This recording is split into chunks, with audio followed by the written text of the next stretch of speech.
أعوذ بالله من الشيطان الرجيم. بسم الله الرحمن الرحيم. الحمد لله رب العالمين، بارئ الخلائق أجمعين، فاطر السماوات والأرضين، باعث الأنبياء والمرسلين، ثم الصلاة والسلام والتحية والإكرام على سيدنا ومولانا أبي القاسم المصطفى محمد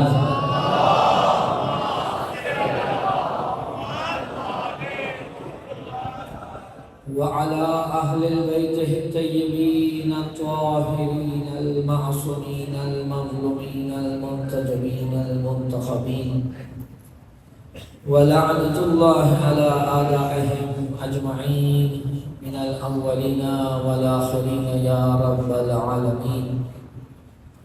أما بعد، فقد قال سبحانه وتعالى في محكم كتابه المجيد: أعوذ بالله من الشيطان الرجيم، بسم الله الرحمن الرحيم. إن الله اصطفى آدم ونوحا وآل إبراهيم وآل عمران على العالمين. صلوات عليه.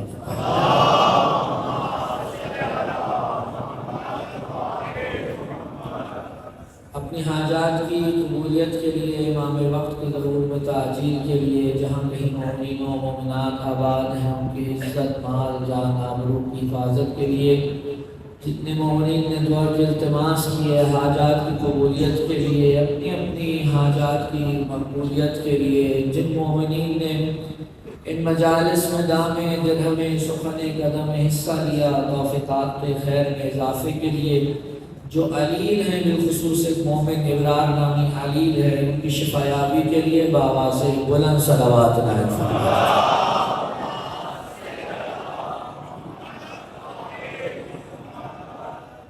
جانے محترم، سلسلہ گفتگو کی نوی نشست ہے اور مسلسل جس موضوع پر گزارشات پیش کرنے کی سعادت حاصل ہو رہی ہے وہ موضوع امامت ہے.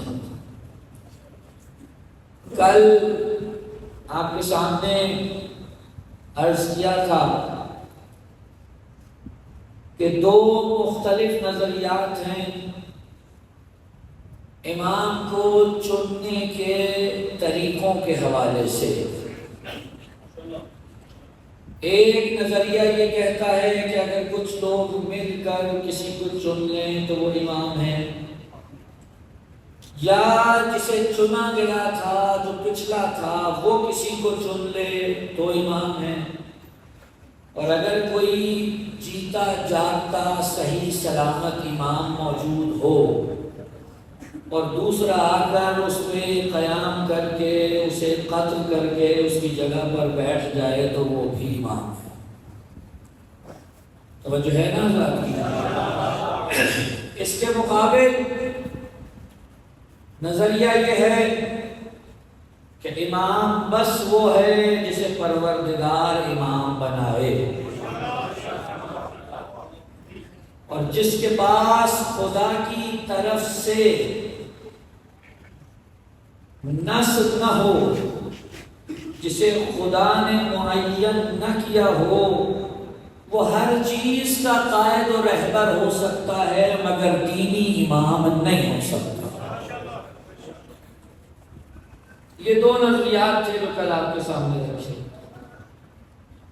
میں ایک دو جملوں میں ابھی بات کر کے تیزی سے آگے بڑھنا چاہتا ہوں. اگر آپ ساتھ رہے تو مجھے زیادہ وقت نہیں لگے گا. اس طرح ایک تو نص جو تعارف کرائے کہ کون امام ہے، یعنی خدا رسول کے ذریعے سے بتلائے کہ کون امام ہے. ایک اور بھی علامت ہے، ایک اور بھی طریقہ ہے جس کے ذریعے سے پتہ چل سکتا ہے کہ کون امام ہے، اور وہ کیا ہے؟ وہ طریقہ یہ ہے کہ جس طرح خدا اپنے نبی کو اپنی نبوت کو ثابت کرنے کے لیے ایک چیز عطا کرتا ہے اور اسے معجزہ کہتے ہیں۔ ویسے ہی جب وہ اپنی طرف سے کسی کو امام معین کرتا ہے اور اس کی امامت کے اس بات کے لیے کوئی آ کر اس سے دلیل طلب کرے تو اگر امام سمجھے تو وہ معجزہ دکھا کر اپنی امامت کو ثابت کر سکتا ہے، یہ بھی ایک طریقہ ہے۔ البتہ یہاں یہ ذہن میں رہے کہ ہم اکثر جو چیزیں ائمہ سے نقل کرتے ہیں معجزات کے ذہن میں، اور درست ہے، وہ کوئی نہ سمجھے کہ میں اعتراض کر رہا ہوں، انہیں نقل معجزے کے عنوان سے کیا جاتا ہے لیکن وہ معجزہ ہوتی نہیں ہے، وہ کہلاتی ہیں کرامت۔ توجہ، وہ کیا کہلاتی ہیں؟ معجزے کے لیے کیا ضروری ہے؟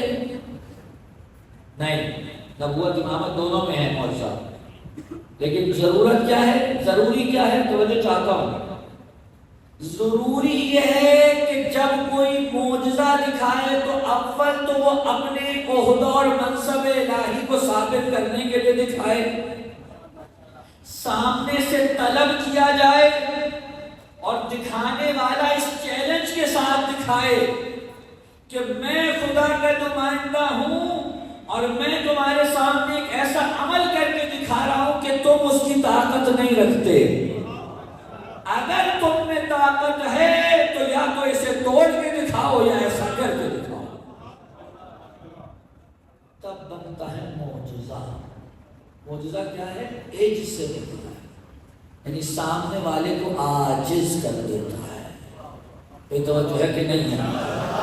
سامنے والے کو عاجز کر دیتا ہے۔ رسول کی رسالت کا کیا ہے معجزہ؟ رسول کی رسالت کا معجزہ کیا ہے بھائی؟ قرآن۔ باقی معجزات اپنی جگہ، رسالت کا معجزہ قرآن ہے۔ تو جو ہے یا نہیں ہے؟ رسالت محمد کا معجزہ قرآن ہے۔ اب آپ کہیں گے یہ کیا بات ہے، مزہ نہیں آیا ہے؟ ہم لوگوں کا تو معاملہ وہی ہے، ہم لوگ فعلی معجزے کو زیادہ پسند کرتے ہیں نسبتاً قولی معجزے کے۔ بھئی اگر یہاں پہ کھڑے کھڑے مثال کے طور پہ امام آ جائیں اور آپ کہیں گے آقا معجزہ دکھائیں تو اب ذہن میں کیا ہوگا؟ مثلاً امام یہ لکڑی کا بنا تخت ہے، اس کی سوکھی لکڑی کو دوبارہ گیلا کر کے اس کو درخت بنا دیں، یہ دماغ میں ہوگا، یا دیوار کو اشارہ کرے سونے کی بن جائے، یہ دماغ میں ہوگا، یا مثلا کہ ایک گلاس پانی ہے اس کے ساتھ کچھ ایسا کریں کہ اس میں سے اتنا پانی بہے کہ آپ سب سیراب ہو جائیں، یہی ذہن میں ہوگا۔ یا دوسرے لفظوں میں یوں سمجھ لیجیے کہ حضرت موسیٰ کو کون سا معجزہ ملا اور دوسرا ید بیضا۔ توجہ ہے، ایسے ہی ہے نا، شک تو نہیں ہے۔ حضرت عیسیٰ کو کون سے معجزے ملے؟ مردے زندہ، کوڑیوں کو شفا، یہی معجزے ملے۔ یہ سارے معجزے جو انہیں ملے، پریشان تو نہیں ہے، میں کہیں لے کے جانا چاہ رہا ہوں، یہ سارے معجزے جو انہیں ملے یہ عملی تھے، یعنی عمل سے کر کے دکھایا، یہ عملی معجزے تھے۔ آپ نے کیا سنا ہے یا دیکھا ہے؟ سنا ہے۔ نہ حضرت موسیٰ کا معجزہ دیکھا نہ حضرت عیسیٰ کا معجزہ دیکھا، آپ نے فقط سنا، اور جب سنا تو چونکہ صادق کی زبان سے سنا اس لیے آپ نے یقین کر لیا۔ موسیٰ اور عیسیٰ کی نبوتوں نے ختم ہو جانا تھا، اس لیے انہیں معجزہ ایسا دیا جو ایک زمانے تک تھا، اس کے بعد نقل ہوا ابھی آنکھوں کے سامنے نہیں ہے، رسول کی نبوت نے قیامت تک جانا ہے۔ اس لیے معجزہ وہ دیا جو قیامت تک چلتا جائے۔ آج بھی اگر کوئی کہے رسول کی رسالت کا معجزہ کہاں ہے، توجہ نہیں فرما رہے۔ آپ کہتے ہیں محمد رسول اللہ، کیا مانا؟ محمد اللہ کے رسول تھے، ہیں، رسول پر رسالت ختم ہوئی ہے، رسول کی رسالت ختم نہیں ہوئی۔ توجہ ہے کہ نہیں ہے؟ رسول پر رسالت ختم ہوئی ہے، رسول کی رسالت تمام نہیں ہوئی۔ اس نے تو قیامت تک جانا ہے اور قیامت تک جائے گی، اور جب قیامت تک رسالت میں جانا ہے تو پھر معجزہ بھی قیامت تک جائے گا۔ تو ہے کہ نہیں؟ اور رسول کی رسالت کا معجزہ کیا؟ قرآن۔ قرآن معجزہ ہے، رسول معجزہ ہے۔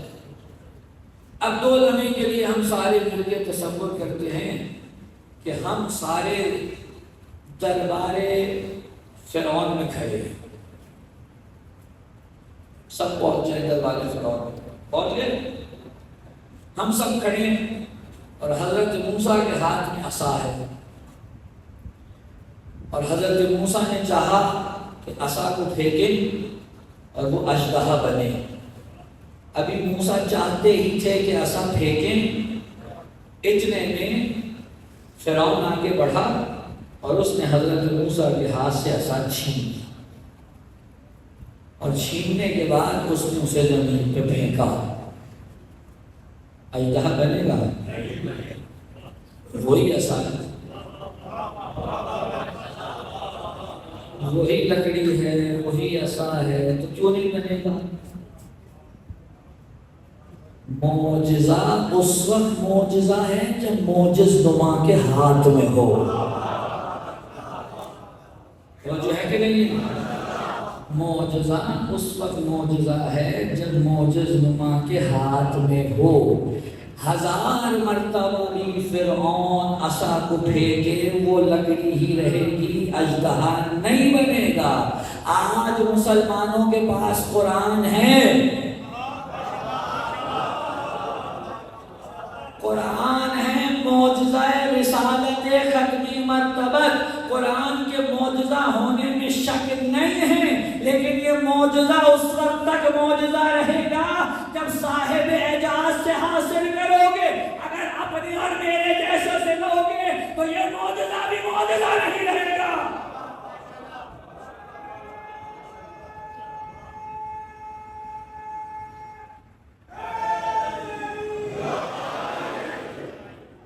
بات پہنچ رہی ہے؟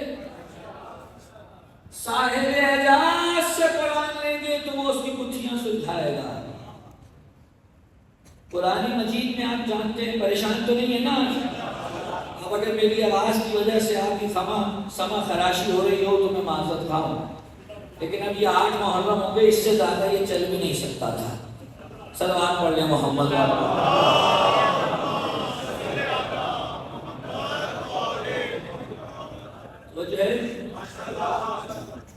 قرآن اپنے اندر بہت سی چیزیں رکھتا ہے، کہیں پہ ناسخ ہے، کہیں پہ منسوخ ہے، کہیں پہ حاکم ہے، کہیں پہ محکوم ہے، مختلف آیات ہیں، اور ساری کی ساری ظاہری بھی نہیں ہے، ظاہر میں بھی چھپا ہوا ایک باطن ہے، اور اس باطن میں پھر اور باطن ہے، اور یہ باطن در باطن کا سلسلہ ہے۔ ایک اصطلاح آپ نے سنی ہوگی، قرآن کی آیات کے نام جب لیے جاتے ہیں، قسمیں بیان ہوتی ہیں، تو کیا کہا جاتا ہے؟ محکم اور متشابہ۔ ایسے ہی ہے، کوئی اور بات تو نہیں ہے؟ محکم متشابہ۔ مسلمانوں نے ایسی بہترین کارکردگی دکھائی کہ بالکل سامنے کی محکم آیتوں کو بھی متشابہ بنا دیا۔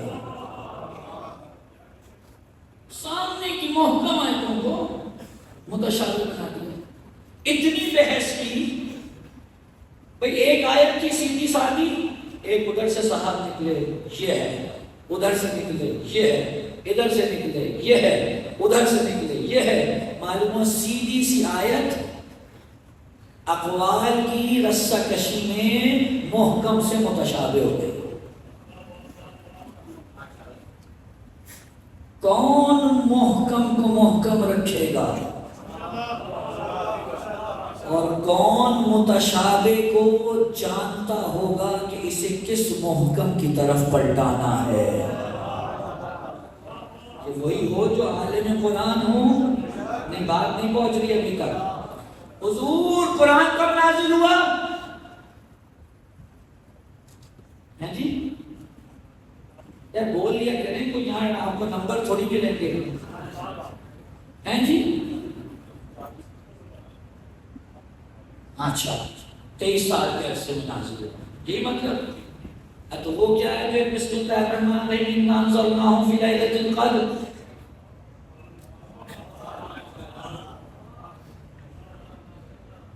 تیئیس سال میں نازل ہوا. قرآن کیا کہہ رہا ہے؟ ہم نے اسے کب نازل کیا؟ شب قدر میں، لیلۃ القدر میں. تو اب 23 سال میں ہوا یا شب قدر میں ہوا؟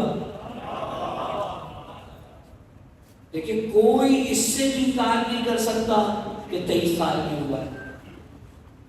کیونکہ بھائی جب بھی کوئی آپ آیت اٹھاتے ہیں تو معلوم ہوتا ہے کہ بھائی اب یہ کیا ہے، کس کے بارے میں ہے. تو یہ تو نہیں لکھا نا قرآن میں. اب ہر آیت کے ساتھ، جب اکثر آیتوں کے ساتھ شان نزول ملے گا. بور تو نہیں ہو رہے؟ آیتوں کے ساتھ شان نزول ملے گا. یہ فلاں موقع کی ہے، یہ فلاں موقع کی ہے، یہ فلاں موقع کی ہے. یہ اس وقت اتری جب رسول نے کچھ لوگوں کو چادر میں لیا. یہ اس وقت اتری جب کسی نے انگوٹھی سائل کو بخشی. یہ اس وقت اتری جب کوئی رسول کے بستر پہ بڑے آرام سے سو رہا تھا. اور یہ اس وقت اتری جب کوئی غار میں رو رہا تھا.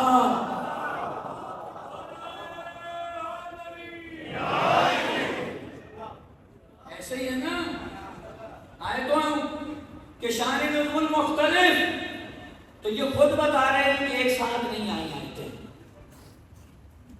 کسی کی شان بیان کرنی تو بھی اتری،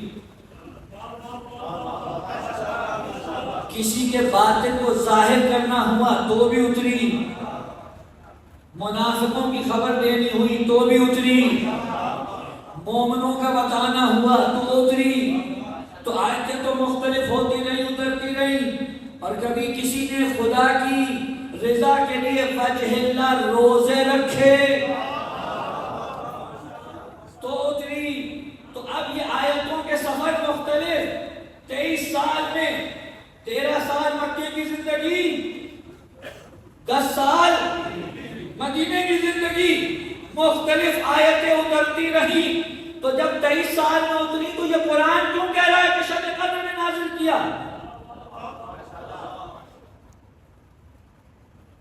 یہ کیا ہوتا ہے؟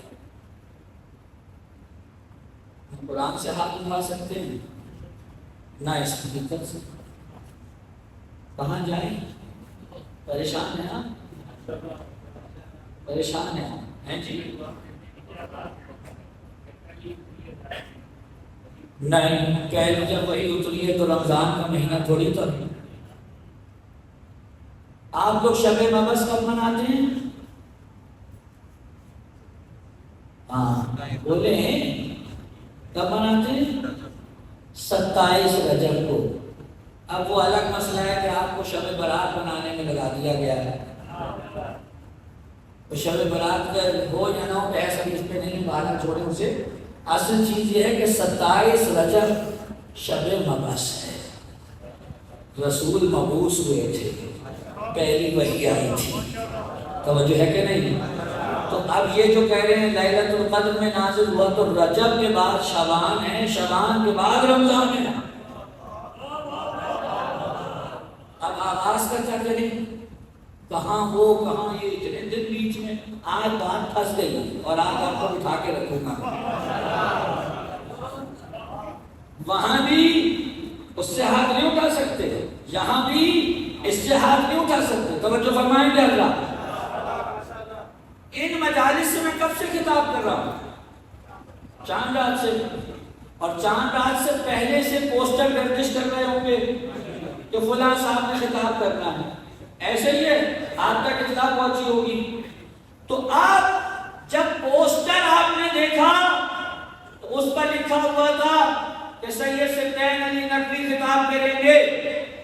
تو یہ جو آپ نے پڑھا یہ میرا کتبی وجود تھا. سمجھے ہے کہ نہیں؟ یہ کیا تھا؟ کتبی وجود. یعنی لکھا تھا میرا نام، یہ میرا کتبی وجود تھا. پھر ابھی کچھ دیر پہلے اعلان کر رہے تھے اسٹیٹ سیکرٹری صاحب سید محمد زیدی صاحب کہ جناب اب آپ کے سامنے خطاب کے لیے دعوت دیتا ہوں. پھر میرا نام لیا. یہ میرا لفظی وجود تھا. توجہ ہے؟ یہ کیا تھا جی؟ میرا لفظی وجود تھا. اب جناب علی آپ میں سے، چونکہ پچھلے سال میں نے یہاں خطاب کیا تھا، کئی لوگوں کے دماغ میں میری تصویر ہوگی. اب جیسے ہی انہوں نے پوسٹر پڑھا ہوگا تو دماغ میں میری ایک تصویر آئی ہوگی. یہ میرا ذہنی وجود تھا. توجہ ہے کہ نہیں ہے؟ یہ میرا ذہنی وجود تھا. اب ذہنی وجود ہو یا کتبی وجود ہو یا لفظی وجود ہو، اگر تقریر کروانی ہے تو نہ فقط میرے نام سے کام چلے گا، نہ لکھنے سے کام چلے گا، نہ تصور سے کام چلے گا. میں آ کر بیٹھوں گا تو تقریر ہوگی. اور یہ ہے میرا حقیقی وجود. ٹھیک ہے؟ یہ ہے میرا حقیقی وجود. ہر چیز کے ایسے ہی 4 وجود ہیں: لفظی، کتبی، ذہنی، حقیقی. اب سوال کروں، قرآن کا حقیقی وجود کیا ہے؟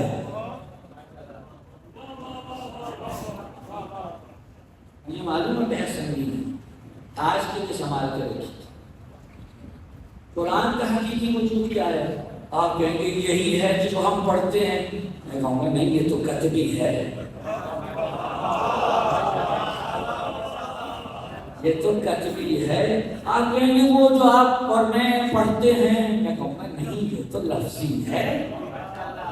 آپ کہیں گے وہ جو ذہنوں میں محفوظ ہے. میں کہوں گا نہیں، وہ تو ذہنی ہے. لیکن حقیقی قرآن کہاں ہے؟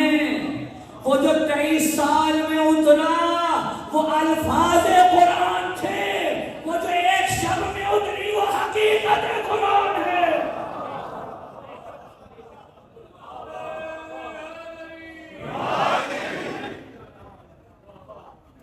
وہ جو ایک شب میں اتری وہ حقیقت قرآن ہے. اور کہاں اتری؟ پیغمبر کے قلب نازنین پر. اور قرآن نے کیا کہا؟ إِنَّهُ لَقُرْآنٌ كَرِيمٌ فِي كِتَابٍ مَّكْنُونٍ لَا يَمَسُّهُ إِلَّا الْمُطَهَّرُونَ. یہ بے شک قرآن کریم ہے، یہ ایک چھپی ہوئی جگہ پر ہے. اس کو فقط مطہرون ہی چھو سکتے ہیں. میرا سوال ہے مسلمانوں سے، آج یہ قرآن لے جا کر جو کتبی ہے کسی ہندو کافر ملحد کے ہاتھ میں دے دو، کیا وہ چھوئے گا یا نہیں چھوئے گا؟ اس کا مطلب یہ ہے کہ جسے کتاب مکنون میں رکھا ہے وہ یہ قرآن نہیں ہے. اسے تو کوئی نجس چھو ہی نہیں سکتا. اسے تو مطہرون کے سوا کسی کی دسترس ہی نہیں ہے. پروردگار کون ہے یہ مطہرون؟ انما یرید اللہ لیذھب عنکم الرجس اہل البیت ویطہرکم تطہیرا. نعرہ تکبیر، نعرہ تکبیر، نعرہ رسالت، نعرہ رسالت، نعرہ حیدری.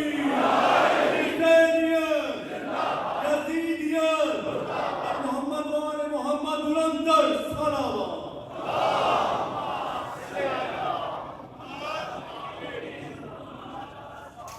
یہ جو آپ اور میں پڑھتے ہیں یہ ظاہر یہ کتبی قرآن ہے.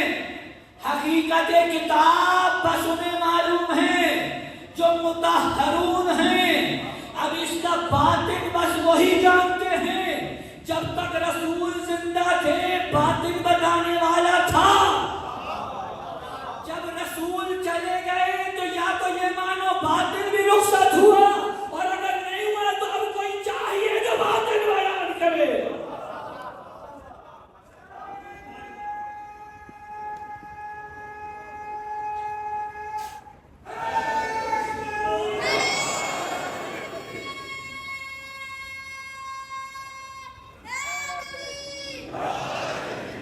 جو قرآن کے باطن سے واقف ہو, جس کے سامنے آیتیں آئیں تو وہ اپنے باطن کو کھول کے اس کے سامنے رکھ دے اور وہ ایسے تفسیر کرے کہ اگر تفسیر کرنے بیٹھ جائے اور عبداللہ ابن عباس ان کے سامنے بیٹھے ہو اور وہ فقط بسم اللہ کی تفسیر شروع کرے اور رات گزرتی چلی جائے اور صبح ہونے لگے اور عبداللہ ابن عباس نے کاش رات تھوڑی لمبی ہو جاتی تو میں اور آپ سے تفسیر سن لیتا, اور وہ باطن قرآن سے واقف کہے عبداللہ ابن عباس یہ ایک رات کیا اس جیسی ہزاروں راتیں بھی آ جائیں, راتیں کم پڑ جائیں گی, علی کی تفسیر کم نہیں پڑے.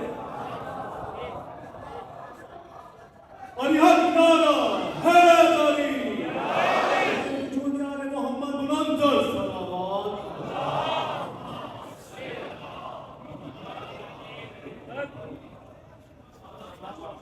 ایسا ہو کئی لوگ سامنے کی آیت پڑھتے تھے لیکن مطلب نہیں پتہ چلتا تھا اور بیٹھ کے پڑھتے ہیں اور قرآن ختم کر لیتے ہیں اور ختم ہی کر دیا لیکن حقیقت قرآن تک نہیں پہنچ پاتے. اور رسول کا ایک قول بڑا مشہور ہے کہ کئی ایسے قاریان قرآن ہیں جو تلاوت کر رہے ہوتے ہیں اور قرآن ان پر لعنت کر رہا ہوتا ہے. وہ کون سے قاری ہیں؟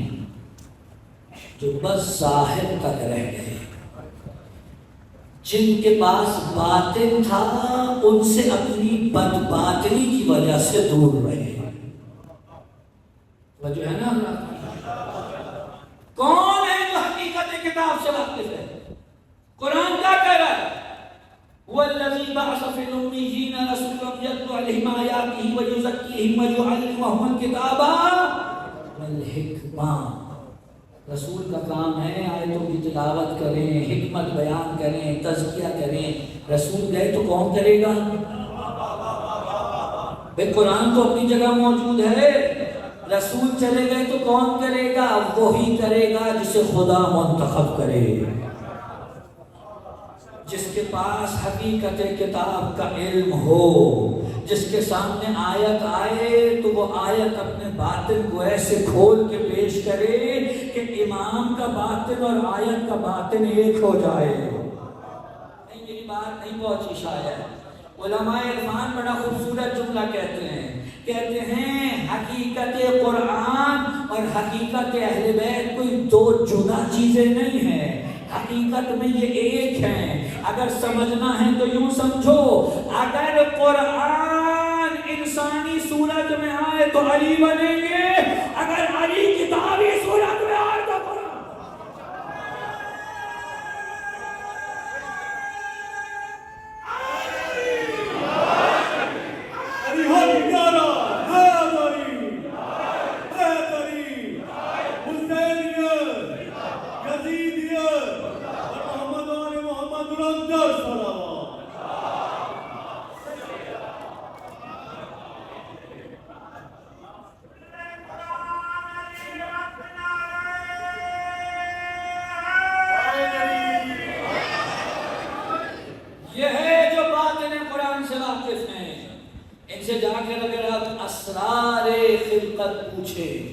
اسرار قرآن پوچھیں، یہ کبھی یہ کہہ کے نہیں رد کریں گے پتہ نہیں ہے، یہ ضرور کہہ سکتے ہیں تمہاری ابھی اتنی ظرفیت نہیں ہے۔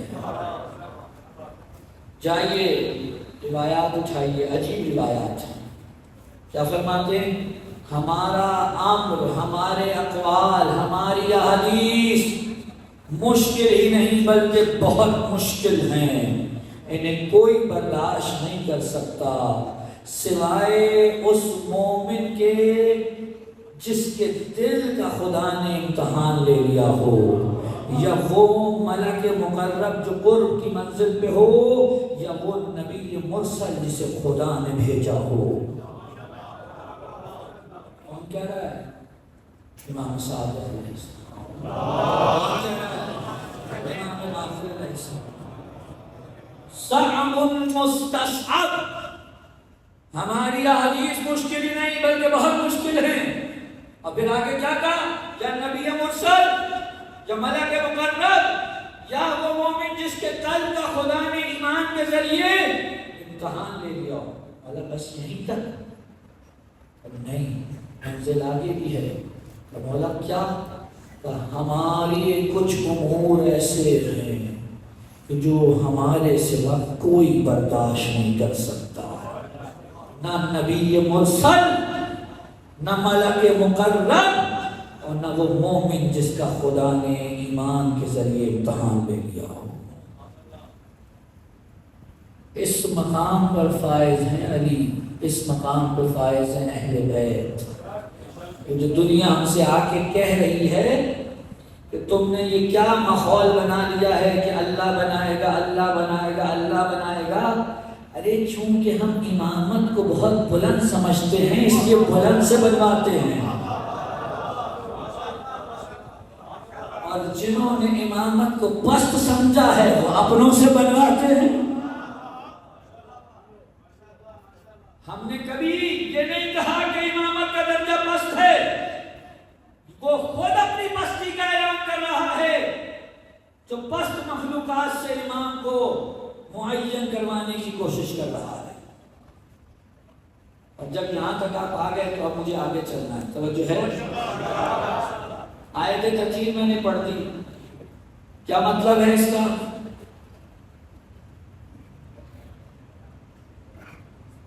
وہ تو کر دیا، لیکن اس سے حاصل کیا ہوا، نتیجہ کیا ہے تجدید کا؟ یعنی جن کی شان میں یہ آئی ہے وہ معصوم ہے۔ اب یہ لفظ معصوم آپ نے 1000 مرتبہ سنا ہے، ایسے ہی ہے بچوں کو یاد کراتے ہیں معصوم 14 سب گھروں میں یاد کراتے ہیں، ایسے ہی ہے، لیکن کبھی یہ سوچا کہ عصمت کیا ہے؟ عصمت کس کو کہتے ہیں بھائی؟ عصمت پہلے میں عرض کر چکا تیسری چوتھی تقریر میں شاید کہ عصمت کوئی جسم میں لگا ہوا عضو نہیں ہے کہ جسے آپ دیکھ کر پہچان میں فلاں معصوم ہے، یہ ایک صفت ہے درونی، اندرونی، باطنی، یہ ایسے پتہ نہیں چلتی۔ اور توجہ چاہ رہا ہوں، شاید آج کی گفتگو تھوڑی سنگین ہو جائے لیکن برداشت کر لیں گے انشاءاللہ۔ عصمت کوئی ظاہری چیز نہیں ہے۔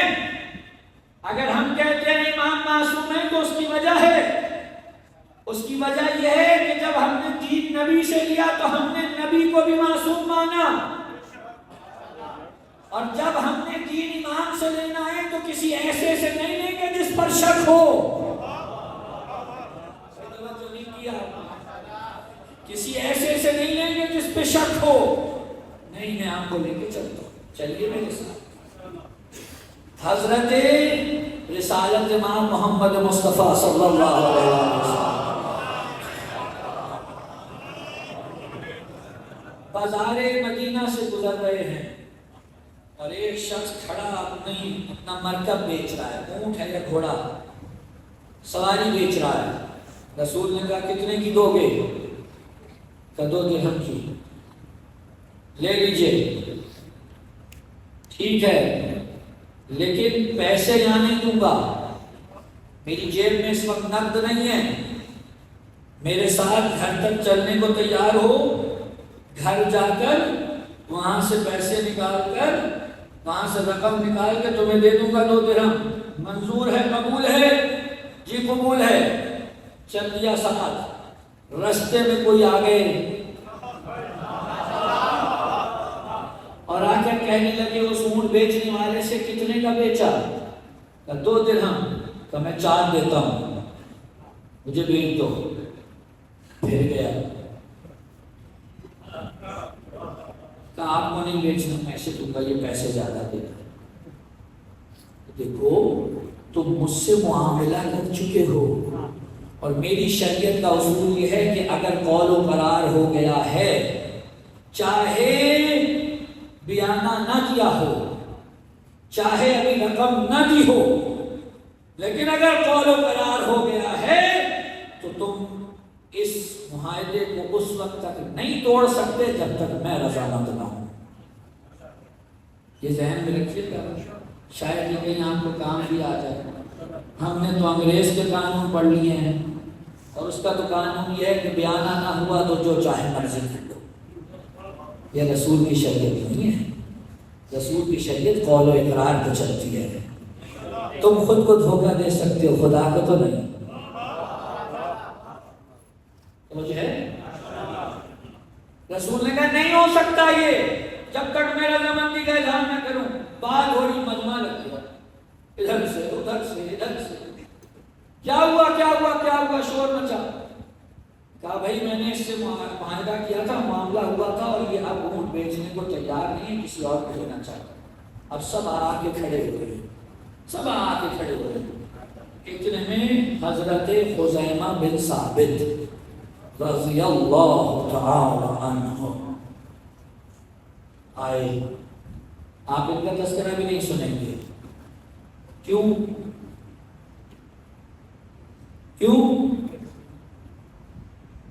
محب اہل بیت تو تھے ہی صحیح، لیکن ایک اور مسئلہ بھی تھا ان کے ساتھ۔ مسئلہ یہ تھا کہ جنگ صفین میں علی کی لگام میں شہید ہوئے تھے، یہ مسئلہ تھا۔ لہذا اب نقل نہیں کرو ان کے واقعات، کیونکہ اگر واقعہ نقل ہوا تو پوچھا جائے گا ارے تو کہاں جا کر شہید ہوئے، پھر بتائیں گے کہ فلاں مقام پہ شہید ہوئے تو کس نے شہید کیا، تو مسائل تو بڑھیں گے۔ نہیں کرو تذکرہ، نہ کرے کوئی، ہم کریں گے۔ ان اصحاب کا تذکرہ ہمارے ہی پلے میں ڈالا خدا نے، اور ہم ہی کریں گے ان کا تذکرہ۔ آگے بڑے خزیمہ بن ثابت کہنے لگے یا رسول اللہ ماجرا کیا ہے؟ کہ بھئی ان کا معاملہ ہوا تھا، یہ کہتا ہے آپ کے پاس کوئی گواہ ہے، کوئی گواہ پیش کیجئے، کیا آپ نے مجھ سے معاہدہ اور معاملہ کیا؟ کوئی گواہ تو پیش نہیں کر رہے آپ۔ خزیمہ آگے بڑھے کہ یا رسول اللہ میں گواہی دیتا ہوں کہ آپ نے اس سے معاملہ کیا تھا، سارے سر ہو گئے، بھئی تم تو تھے ہی نہیں اس وقت، تم کہاں سے گواہی دے رہے ہو؟ اور لوگوں نے رسول کی طرف کیا یا رسول اللہ یہ کیسے گواہی دے رہا ہے، یہ تو تھا ہی نہیں۔ رسول نے کہا خود اسی سے پوچھ لو۔ کہا یا رسول اللہ میں نے خدا کو نہیں دیکھا،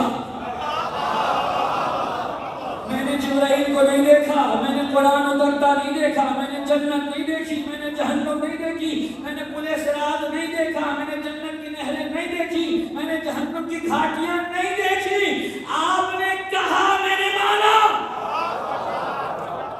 اب اگر آپ کے کہنے پر یہ نہ مانوں کہ آپ نے اس سے معاہدہ کیا ہے تو جو کچھ مانا ہے وہ سب شک میں ہے۔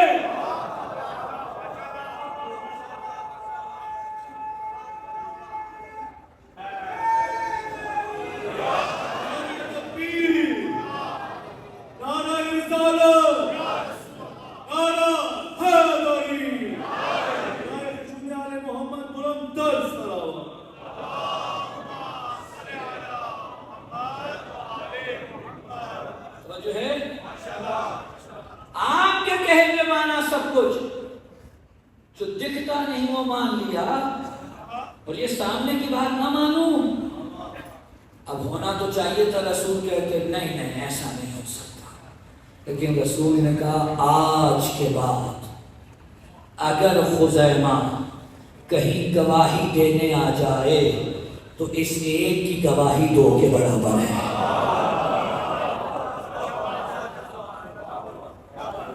دن سے لقب پڑ گیا ذو الشہادتین. توجہ ہے کہ نہیں؟ دو گواہیوں والا. اگر ایک عام صحابی نبی ذو الشہادتین ہو سکتا ہے تو وہ کون لوگ تھے جو بذات رسول سے گواہی مانگ رہے تھے؟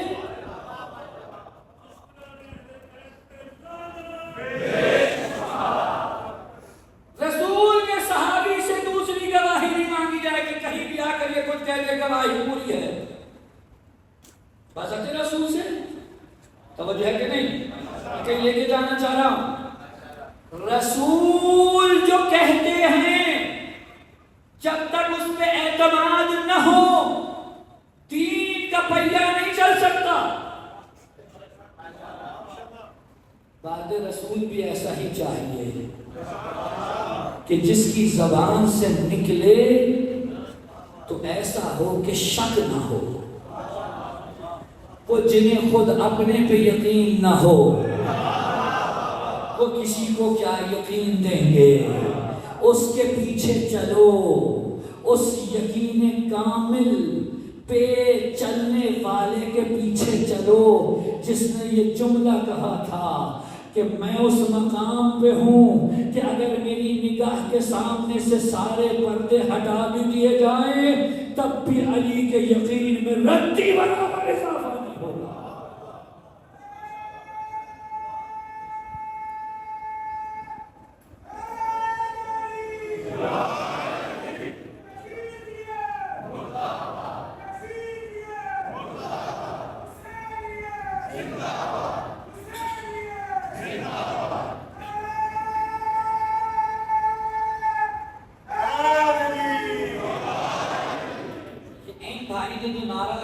ترتیب یہی ہونی چاہیے. یزیدیت مرتبہ پہلے ہونی چاہیے. اس کی وجہ معلوم نہیں کیا ہے؟ جب تک آپ جگہ کو خالی نہ کر لیں تو اس میں کوئی چیز آ نہیں سکتی. لعنت کر کے گندگی کو نکالتے ہیں تاکہ سلاد بھیج کے پاکیزگی کو لا سکے.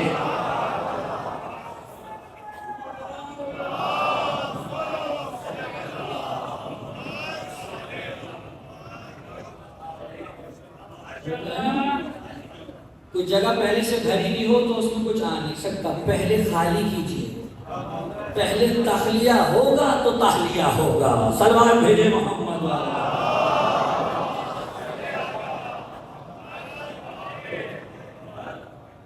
تو آپ جو اس مقام پر ہو تو جو ہے کہ نہیں بات عصمت سے چلی تھی یہاں تک آ گئی اور وقت تیزی سے گزر رہا ہے. اب کل میرے پاس زیادہ وقت ہوگا نہیں اور کل آخری دن ہے.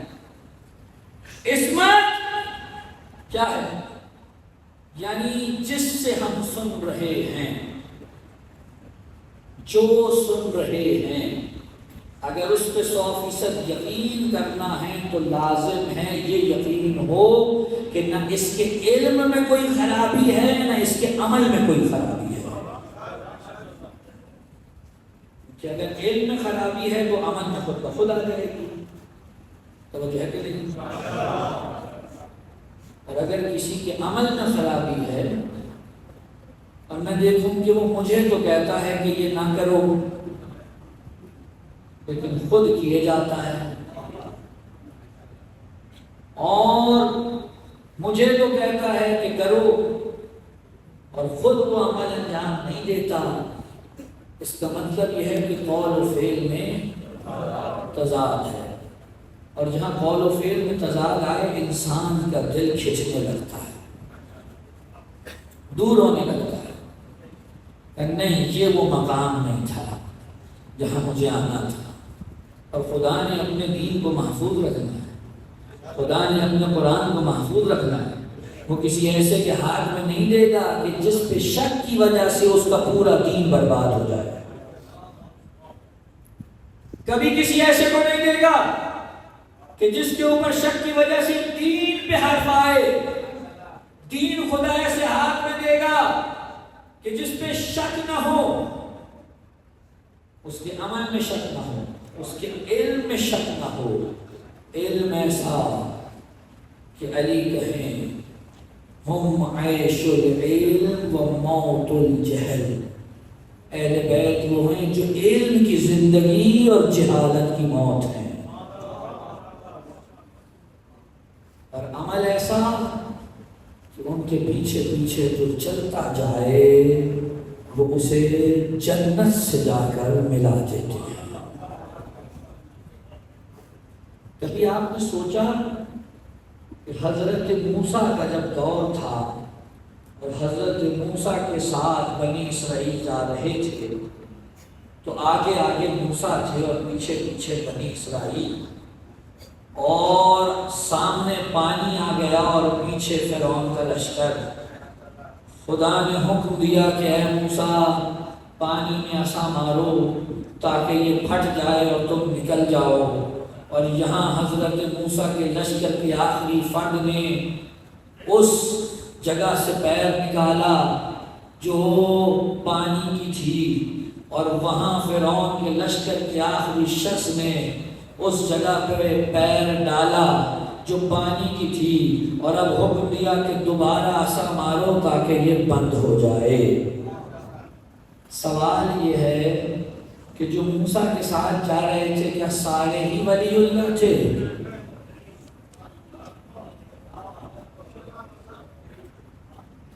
اور جو فرعون کے ساتھ آ رہے تھے کیا زندگی بھر انہوں نے کبھی کوئی اچھا کام نہیں کیا تھا؟ کچھ نہ بھی کیا ہو، کم از کم اپنے ماں باپ یا بچوں سے ہی اچھے سے پیش آتے ہوں تو یہ بھی تو نیکی ہے۔ توجہ ہے کہ نہیں ہے؟ لیکن موسیٰ کے لشکر کا ایک بھی نہیں ڈوبا، اور فرعون کے لشکر کا ایک بھی نہیں بچا۔ اور کسی کو مانے یا نہ مانے، موسیٰ کے لشکر میں سامری تو تھا، اس کے بعد میں گسالہ پرستی بھی کروائی، اور وہ حضرت موسیٰ کے ایمان بھی نہیں رکھتا تھا۔ پروردگار یہ کیا ہوا؟ اعمال کا فیصلہ ہم کریں گے بعد میں، پہلے تو یہ دیکھ رہے ہیں کہ آگے آگے کون چلا رہا ہے۔ چونکہ آگے موسیٰ ہیں، ہم موسیٰ کی وجہ سے انہیں پار لگا رہے ہیں، کیونکہ انہوں نے اپنا امام فرعون کو بنا لیا ہے، اس لیے ہم ان کو غرق کریں گے۔ اعمال کا حساب اپنی جگہ ہونا ہے، لیکن پہلے یہ دیکھیں گے کہ کیا اعمال کا صلہ دینے کے لائق بھی ہیں یا نہیں۔ اور وہ کب ہوگا؟ جب سامنے چلنے والا امام برحق ہو، ورنہ دنیا جس کو چاہے لے جائے، خدا کو مسئلہ نہیں ہے۔ مسئلہ مجھے اور آپ کو ہونا ہے کہ جس کی نجات کی ضمانت امام برحق کے ہاتھ میں ہے۔ بہت بڑے بڑے افراد، توجہ فرمائیں گے، بہت بڑے بڑے افراد اس زوم میں کہ ہم خود بہت کچھ ہیں، کچھ نہیں رہتے، اور جنہوں نے آ کر امامت کے پیروں سے اپنے آپ کو جوڑ لیا، وہ دنیا میں یوں بھی نکلتے ہیں کہ عباس بن جاتے ہیں۔ یا عباس، یا عباس، یا عباس، یا عباس،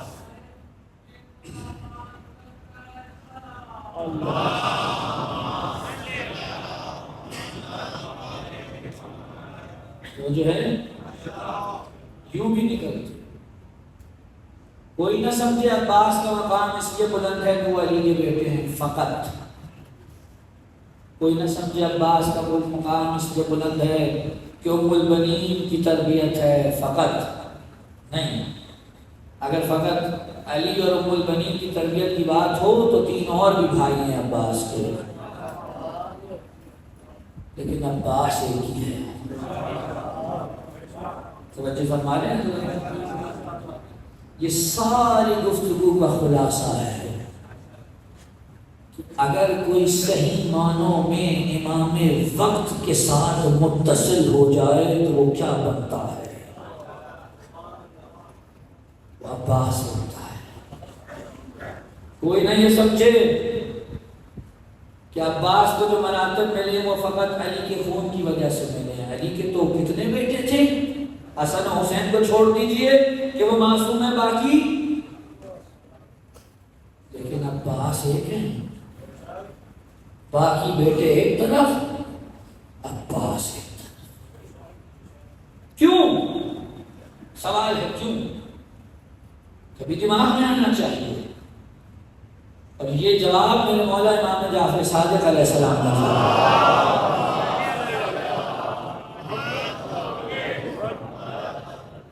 جب زیارت تعلیم فرمائی نا حضرت عباس کی، تو ادھر جواب دیا کہ عباس عباس کیوں ہیں. کہاں سے شروع کی؟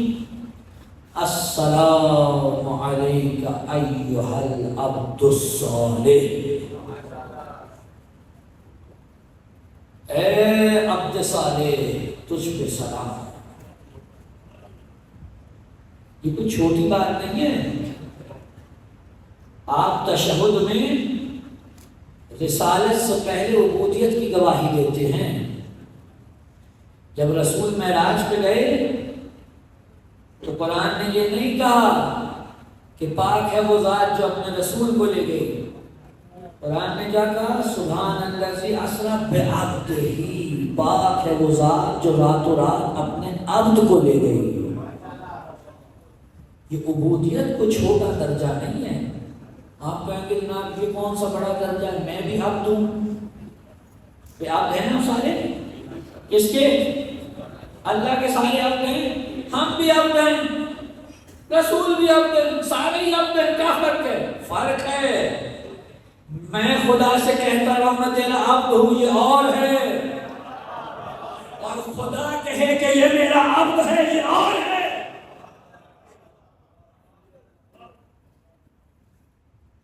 عباس کو عبد صالح ہیں جنہیں جعفر صادق جیسے عبد صالح کہہ رہے ہیں. مولا ہو گئے عبد صالح. دلیل عبد صالح کیسے ہوئے؟ جملہ آگے کا پڑھو، اسی میں دلیل ہے. المطیع للہ ولرسولہ ولامیر المؤمنین ولفاطمہ وللحسن وللحسین. عباس وہ ہے جو اللہ کا بھی مطیع ہے، علی کا بھی مطیع ہے، رسول کا بھی مطیع ہے، فاطمہ کا بھی مطیع ہے، حسن کا بھی مطیع ہے، حسین کا بھی مطیع ہے. اگر اطاعت مولا کی جیتی جاگتی تصویر دیکھنی ہو تو وہ عباس ابن علی ہے. باوفا باوفا باوفا باوفا شدے قاضی مولا باز بلندر سلام.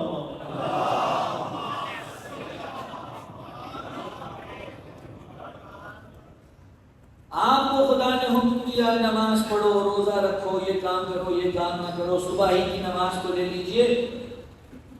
میں تو اپنی بات کروں گا، کسی اور کی کیا کروں. تھکن زیادہ ہو جائے، دیر سے سویا ہوں تو صبح کی نماز کے لیے اٹھنا بہت سنگین ہے. بار بار دل کہتا ہے ابھی 5 منٹ اور لیٹے رہو، ابھی 10 منٹ اور، ابھی ہے ٹائم پڑھ لینا. اس کا مطلب جانتے ہیں کیا ہے؟ اس کا مطلب یہ ہے کہ ابھی تک میری مرضی خدا میں تحلیل نہیں ہوئی. کیونکہ اگر میری مرضی خدا کی مرضی میں تحلیل ہو جاتی اور میری مرضی خدا کی مرضی میں فنا ہو جاتی تو مجھے یہ تکلیف ہی نہ ہوتی، مجھے یہ اذیت ہی نہ ہوتی. ابھی بہت مراحل ہیں جو طے کرنے ہیں. جہاں میری مرضی اور ہو اور مولا کی مرضی اور ہو وہ مطیع مطلق کا مقام نہیں ہے.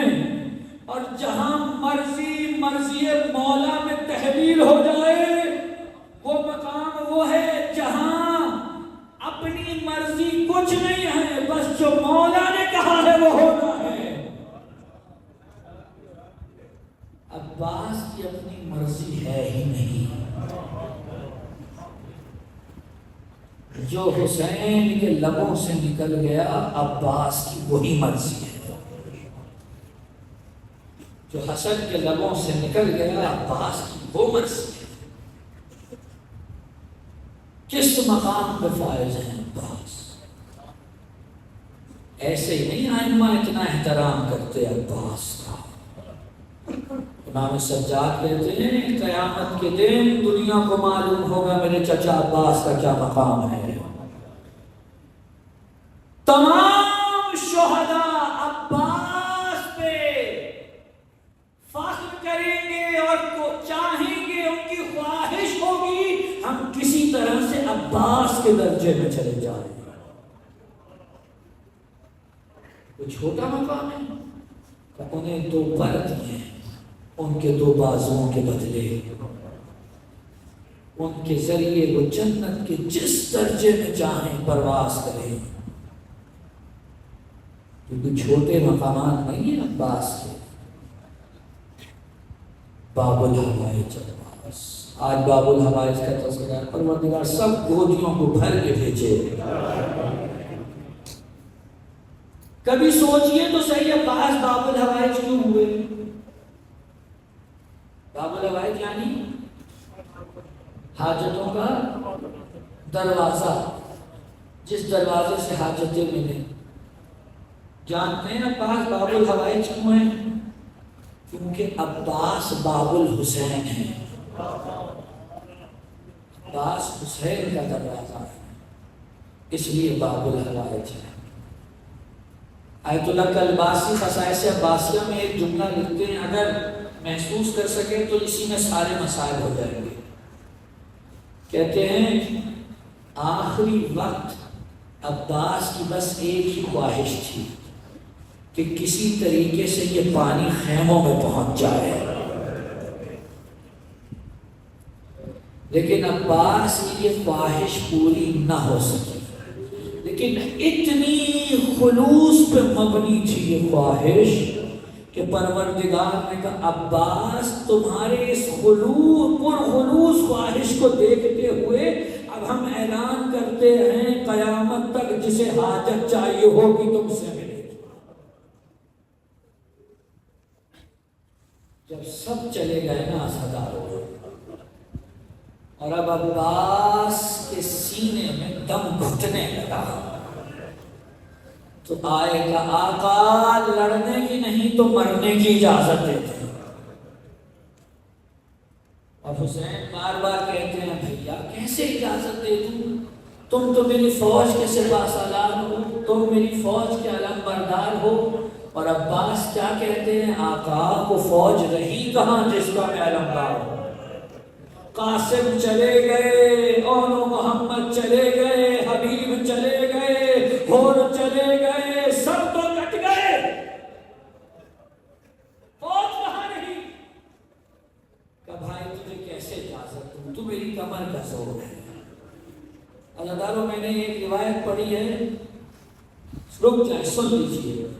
کہتے ہیں کہ جب حضرت جعفر طیار جنگ میں شہید ہوئے اور جبرائیل نے خبر آ کر رسول کو دی تو رسول منبر پہ تھے، گریہ فرمایا۔ اتنے میں جناب امیر آئے تو کہا آؤ علی میں تمہیں تمہارے بھائی کا پرسہ دوں، تمہارا بھائی شہید ہو گیا۔ کہ آقا کیسے شہید ہوا؟ کہ اس کے بازو کٹے اور وہ زمین پہ گرا۔ بس اتنا سنا مولا علی کمر پکڑ کے زمین پر بیٹھ گئے۔ کہ علی کیا ہوا؟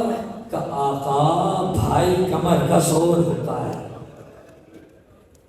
آقا بھائی کمر کا زور ہوتا ہے۔ میں کہوں گا مولا علی آپ کی بارگاہ میں ہاتھ جوڑ کے کہہ رہا ہوں، جعفر کو آپ نے پالا نہیں تھا، وہ آپ سے بڑے تھے، آپ کی آنکھوں کے سامنے ظاہراً شہید نہیں ہوئے، لیکن آپ کی کمر ٹوٹ گئی، اس حسین کا کیا عالم ہوگا؟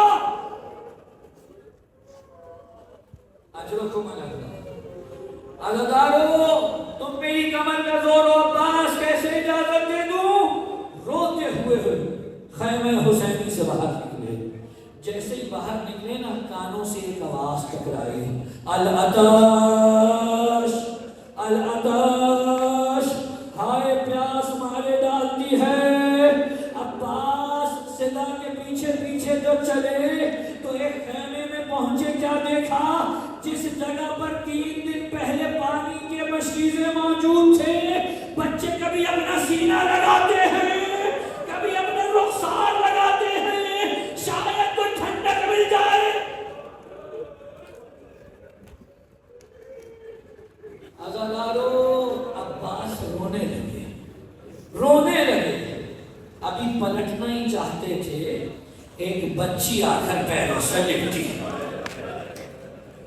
چچا، مجھے اپنے لیے پانی نہیں چاہیے، لیکن میرا بھیا بڑا پیاسا ہے، وہ تو منہ سے کہہ بھی نہیں سکتا مجھے پیاس لگی۔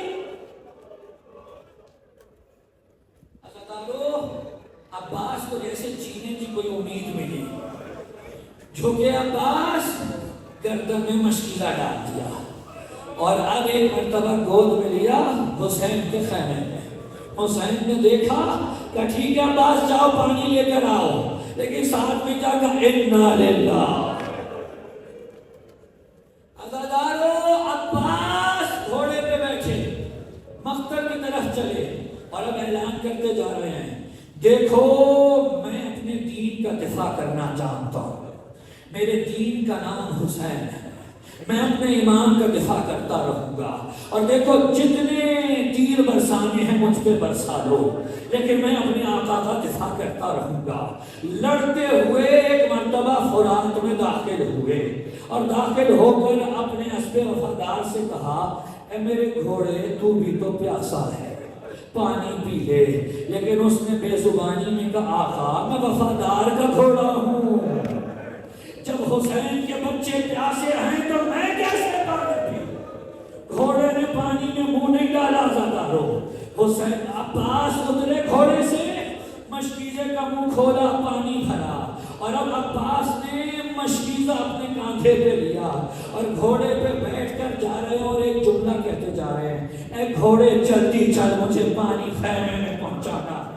اور وہاں سے عمر بن سعد رحیم نے اعلان کیا، ارے اس کو چاروں طرف سے گھیرو، ابھی پانی نہیں تھا تو یہ حال ہے، اگر پانی پہنچ گیا تو کیا حال ہوگا؟ عزادارو، چاروں طرف سے عباس کو گھیرا، کوئی تیر چلا رہا ہے، کوئی تلوار مارنے کی کوشش کر رہا ہے، ایک لئیم کمین گاہ میں چھپ کے بیٹھا تھا۔ عباس جو قریب سے گزرے، اس نے وار کیا، عباس کا دایاں بازو کٹ کے زمین پر گرا۔ عباس نے علم دوسرے ہاتھ میں لیا، مشکیزہ دانتوں میں پکڑا، اور اپنا گھوڑے تیز چل، مجھے پانی پہنچانا ہے۔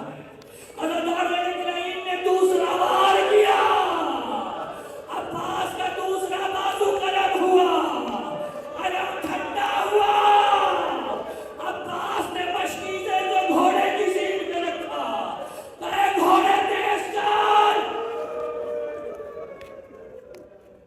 عباس مشکیزے پہ چھا گئے عباس مشکیزے۔ شمر کہتا ہے، میں نے چاروں طرف عباس کے گھوڑے کے چکر لگایا کہ کہیں سے کوئی جگہ ملے تو میں مشکیزے کو نشانہ بناؤں، مجھے کہیں جگہ نہیں ملی۔ عباس کے پہلو میں تھوڑی جگہ باقی تھی، میں نے اتنے نزدیک سے مشکیزے میں تیر مارا کہ مشکیزے کو چھیدتا ہوا عباس کی پسلیوں میں گھسا، یہاں پانی بہا۔ عباس نے کہا، گھوڑے واپس ہو جا، اب میرے پاس میں خیمے میں لے جانے کو مجھے۔ عزادارو، صبر سے روئیں، صبر سے روئیں۔ مجھے ذرا ایک سوال کا جواب چاہیے آپ سے، اگر آپ کے سامنے سے کوئی چیز آ رہی ہو اور آپ کو لگے کہ یہ آپ کے چہرے پہ لگے گی تو آپ کیا کریں گے؟ آپ ہاتھ آگے کریں گے کہ یہ چہرے پہ نہ لگے؟ عباس کے سامنے سے تیر آیا، ہاتھ نہیں تھے، سیدھا آنکھ میں آگے لگا۔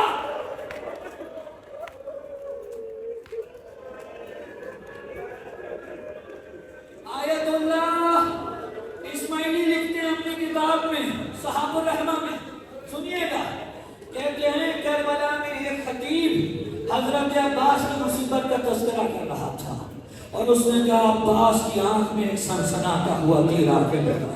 وہاں ایک عالم دین مجتہد بیٹھے تھے، انہوں نے کہا نہ پڑھو یہ روایت، برداشت نہیں ہوتی، نہ پڑھا کرو ایسی سخت روایتیں۔ وہ بھی چپ ہو گیا، وہ بھی گھر چلے گئے۔ جب رات کو گھر گئے تو خواب میں حضرت عباس آ گئے۔ تم نے ذاکر کو کیوں میری مصیبت پڑھنے سے روکا؟ کہا برداشت نہیں ہوتا۔ تمہیں کیا معلوم مجھ پہ کیا گزری؟ اور میں بتاتا ہوں مجھ پہ کیا گزری۔ تیر میری آنکھ میں آ کے لگا، میرے بازو کٹے ہوئے تھے، میرے چار کٹے ہوئے شانوں سے کھینچو نہیں نکلا، میں نے چار سر کو جھٹک کے نکالوں نہیں نکلا، میں نے سر جھکایا تاکہ اپنے گھٹنوں میں تیر پھنسا کے کھینچوں، ابھی سر جھکایا تھا، ایک نہیں نے سر پہ گول مارا، عباس کا سر شکافتا ہوا۔